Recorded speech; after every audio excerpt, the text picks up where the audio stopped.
Саламатсыңарбы балдар?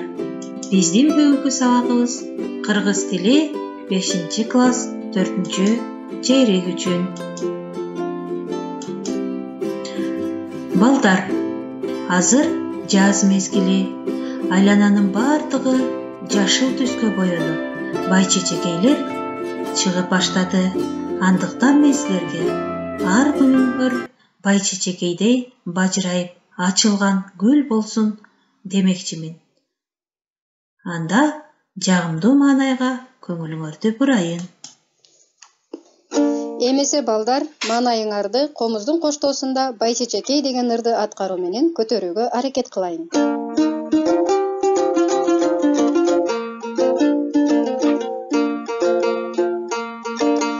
Жашыл дөңдө көктөңдө, жамгыр төгүп өткөндө, бай-чечекей гүл ачып, бажыраят көктөмдө. Бай-чечекей гүл ачып, бажыраят көктөмдө. Булак гүлдү эл сүйөт, булак гүлдү жер сүйөт, бул гүл жерди коздоп, бул гүл көңүл сергитет. Бул гүл жерди коздоп, бул гүл көңүл сергитет. Мынакей балдар, маанайыбызды көтөрүп алдык. Эмесе сабакты баштайбыз.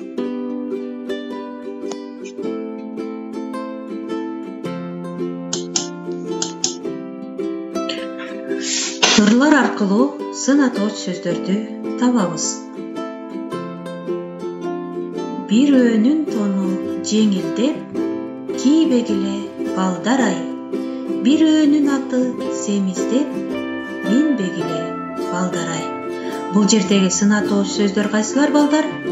Жеңил, семиз, кандай деген суроого жооп берди. Жаабайм деп жаан алдады, кургак жерим калбады. Кайыңдарды талдарды, калтыратма кармады. Кургак деген сөз сын атооч кандай деген суроого жооп берди. Айнекти жаан каккылап, абдан маашыр аткулап, талдын тармал бутагы тамды турат чапкылап. Бул жерде сын атооч сөздөр абдан, тармал, кандай деген суроого жооп берди.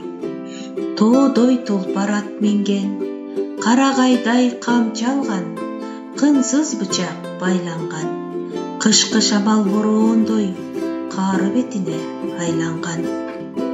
Бул жердеги сын атооч сөздөр тоодой, карагайдай, кынсыз, кандай деген суроого жооп берди. Балдар, биз талдоо боюнча дагы өткөнбүз. Анда мен силерге талдоонун тартиби боюнча түшүндүрүп кетсем. Сын атоочтун берген мааниси грамматикалык түзүлүшү. Уңгу мүчөгө ажыратуу, кайсы сөз түркүмүнөн жасалгандыгын аныктоо кайсы мүчөлөр аркылуу жасалды. Сын атоочтун сүйлөмдөгү аткарган кызматы. Мисалы, бийик, кооз, сонун үйлөр салынды. Эмне кылынды? Үйлөр салынды. Эмне салынды? Үйлөр. Кандай үйлөр салынды? Бийик, кооз, сонун. Сын атооч аныктоочтук милдетти аткарды. Бүгүнкү сабагыбыздын темасы этиштин сөз түркүмү катары мүнөздөмөсү, лексикалык маанилери, морфологиялык белгилери, синтаксистик кызматы. Сабактын максаты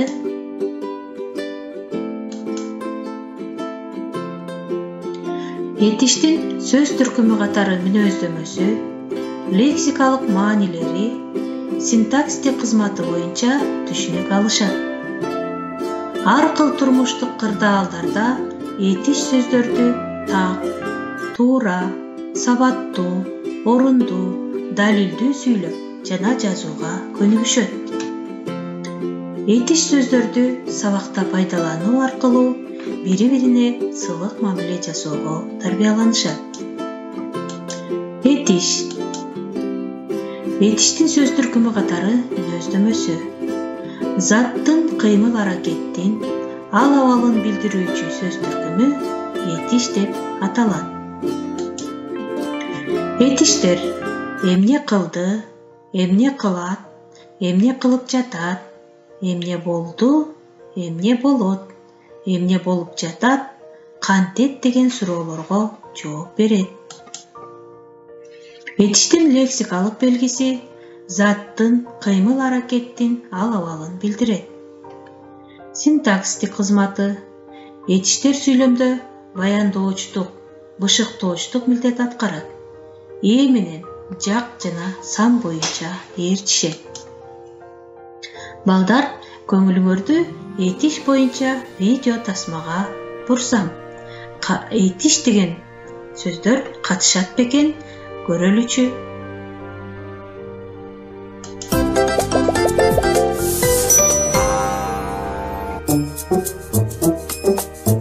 Үй кантип курулат? Алгач үйдүн жер пайы түптөлөт. Андан кийин кыштар коюлат. Үйдүн чатыры жабылат. Терезе эшиктер орнотулат. Үйдүн ичи тышын шыбашат. Тактай салынат. Ички дубалдарга туш кагаздар чапталат. Электр жарыгы киргизилет. Үйдүн тышы жасалгаланат. Эшик терезелер сырдалат. Үй ушинтип курулат.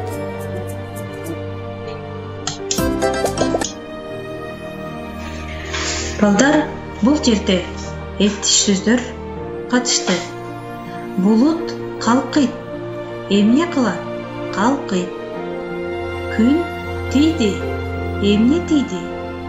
Күн тийди. Эмне кылды? Тийди.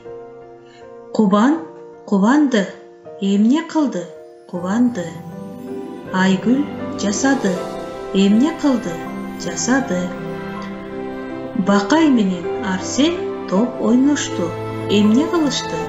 Ойношту. Аида күчүктү үйрөттү. Эмне кылды? Үйрөттү. Күчүк сөөктү алды. Эмне кылды? Алды. Бул жерде жөнөкөй этиштер катышты. Гулина жүгүрүп бара жатат. Эмне кылып жатат? Жүгүрүп бара жатат. Акбат чоорду үйрөнүш керек. Эмне кылыш керек? Үйрөнүш керек. Аида кол чапты. Эмне кылды? Кол чапты. Асема ырдап жатат. Эмне кылып жатат? Ырдап жатат. Бакыт эс алды. Эмне кылды? Эс алды.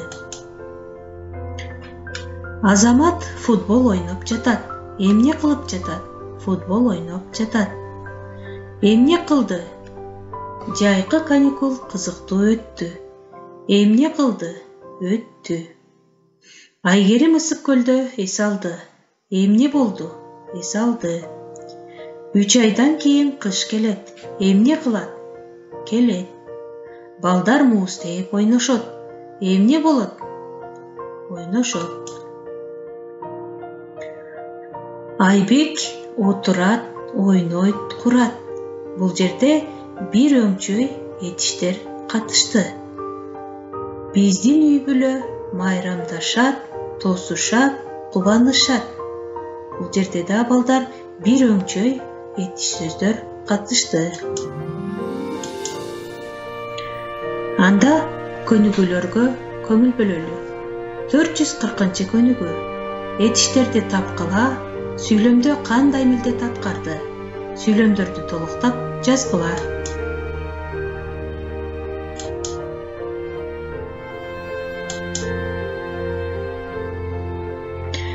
Балдар, бул жерде этиш сөздөр турат. Биз ушул этиш сөздөрдү сүйлөмдөрдөгү боштуктарга коюп, толуктап жазабыз. Абийириңди жашыңдан ысык көл кышында, кайгысы жок кара сууга, өпкөсү жок өзүн, адам искусство эч качан, алымдын аракетинен Каныбек бардыгын, адам эмгеги менен, кыштын камын жазда. Анда балдар, силер менен чогуу биргеликте коюп чыгалы, ал эми силер дептерлериңерге жазгыла. Абийириңди жашыңдан сакта. Isık göl kışında тоңбой. Кайгысы жок кара сууга семирет. Өпкөсү жок өзүн мактайт. Адам өлөт, искусство эч качан өлбөйт. Алымдын аракетинен Каныбек бардыгын таныды. Адам эмгеги менен даңктанат. Кыштын камын жазда ойло. Балдар, бардыгыбыз жазып жетиштикти? Азаматсыңар балдар. 441-ci көнүгү. Тамсилди окуп, кыймыл аракетти билдирген сөздөрдү тапкыла. Балдар, куунт коюп, тамсилди окуп тургула, ал эми мен силерге окуп берем. Ит сөөк тиштеп, көпүрөдөн өтүп келе жатты. Дал суунун орто жерине келгенде, эки жакты карады. Суудан дагы бир иттин сөөк тиштеп турганын көрдү. Адегенде ушунун сөөгүн тартып жейин деген ой менен имерилди. Сууга секирерде өз сөөгүн ыргытып жиберди. Агып, өлө жаздап арам чыгып келди. Эми балдар, тамсилдеги кыймыл аракеттерди табабыз. Ит сөөк тиштеп көпүрөдөн өтүп келе жатты. Дал суунун орто жерине келгенде эки жакты карады. Бул жердеги кыймыл аракетти билдирген сөздөрдү табалы. Тиштеп, өтүп келе жатты, келгенде, карады. Суудан дагы бир иттин сөөк тиштеп турганын көрдү. Эмне кылды? Көрдү. Адегенде ушунун сөөгүн тартып жиберейин деген ой менен имерилди. Бул жерде кыймыл аракетти билдирген сөз имерилди. Сууга секирерде өз сөөгүн ыргытып жиберди. Эмне кыларда? Секирерде кыймыл аракетти билдирген сөз. Эмне кылды?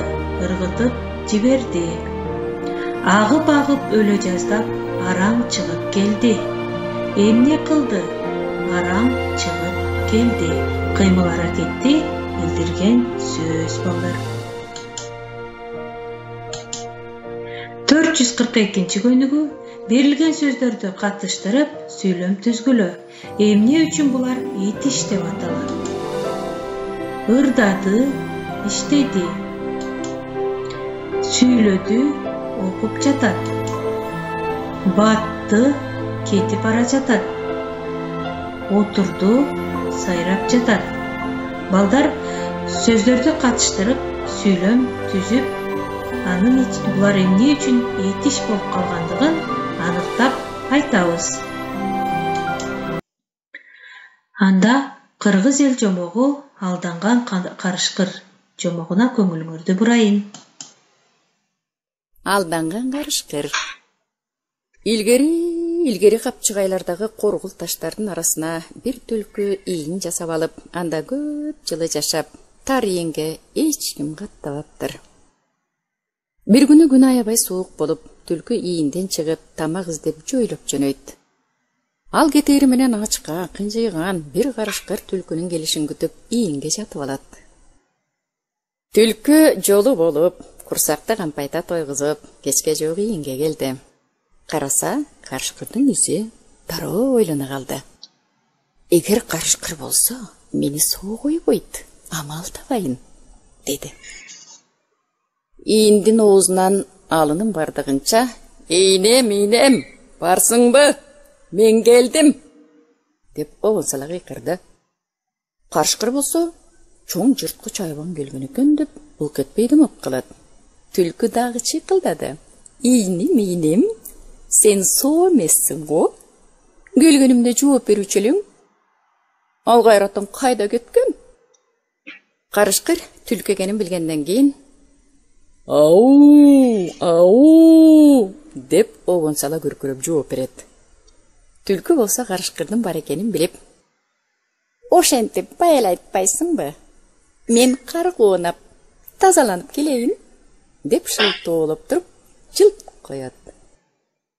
Ачкөз ақмақ қарышқыр эми тойым деп тілін салаңдатып, түлкінің келешін күтіп жата береді.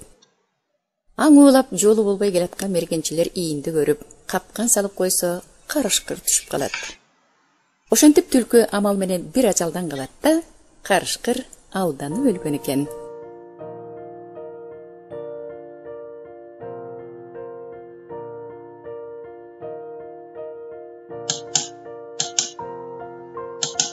Алданған қарышқыр. Балдар жомоқ жақтыбы?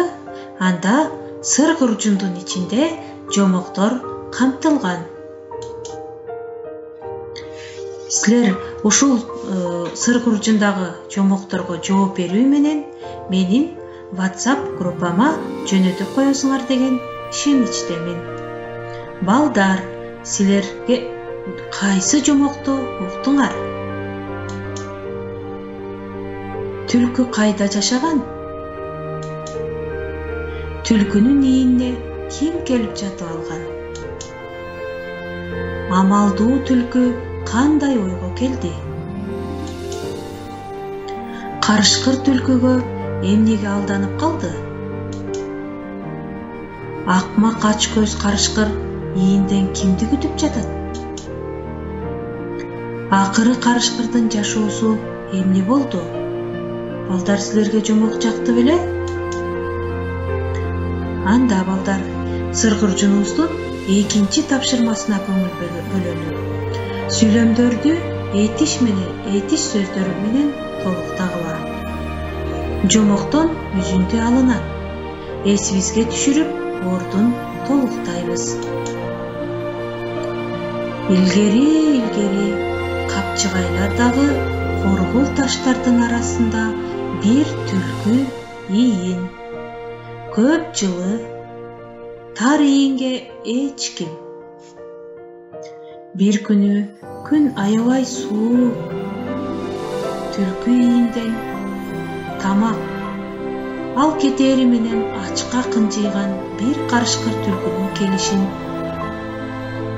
ийинге түлкү жолу болуп, курсакты кампайта кечке жуук ийинге караса, карышкырдын ээси дароо. Мына балдар, бул жердеги боштук сөздөрдү жомокту угуп эсибизге сактаганбыз. Ошол сөздөр менен толуктап этиштерди коебуз. Анда сыр куржунубуздун 3-чү тапшырмасына көңүл бөлөлү. Эки сөздү бириктирип, татаал этишти түзгүлө.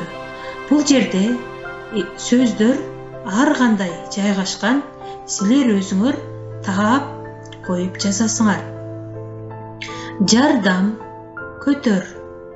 Жардам, кабыл, милдетти, кол, сүрөт, көз, кабар, сууга, жапа, ыза. Көтөр, тар, кыл, артат, аткар, ал, түш, келди, болду, чекти. Биринчисин айтып өтөйүн. Жардам, кыл. Эмне кыл? Жардам, кыл. Мына ушундай кылып балдар, калган татаал этиш сөздөрдү табасыңар. Ал эми сыр курчунубуздагы 4-чү тапшырмага көңүл бөлөлү. Төмөндөгү сөздөрдөн этиш жасагыла. Салкын, суу, айып, ным, көк, сыр, ант, гүл, бак, арча. Мына ушул сөздөрдөн этиш сөздөрдү жасайсыңар. Анда балдар үйгө тапшырма. 443-чү көнүгүү окуп, көчүрүп жазгыла. Кыймылды билдирген сөздөрдүн астын сызгыла. Балдар, ушуларды көчүрүп жазып алсаңар, эртең менен жымжырттык, ээн үйдө калганмын, алаканга апамдын атын жазып алганмын. Бул кабадым кагазды, же дубалды чийбедим, мен апамдын ысымын алаканга түйгөнмүн. Алаканын ачканы, бакыт нурун чачканым. Балдар, үй тапшырма түшүнүктүү болдубу? Анда көңүл бурганыңарга чоң рахмат. Саламатта калгыла балдар.